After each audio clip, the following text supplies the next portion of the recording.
সবাই ভালো করে নজর রাখবে, আজ যেন পালাতে না পারে।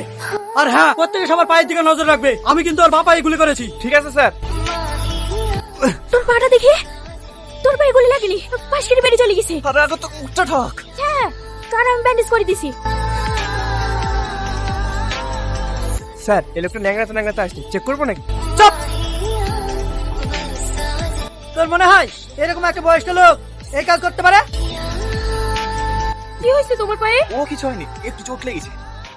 আর কতদিন তুমি এইসব কাজ করবে বলো তো? তারপরে তো লোকের মতো সাধারণ জীবন যাপন করতে পারো না। আর যদি গুলিটা তোমার পায়ে না লেগে বুকে লাগতো তাহলে আমার কি হতো? আমার কথা নেই বাদই দিলাম, আমার গর্ভে যে সন্তানটা আছে আর কথা ভেবে হলেও এইসব কাজ ছেড়ে দিতে পারো।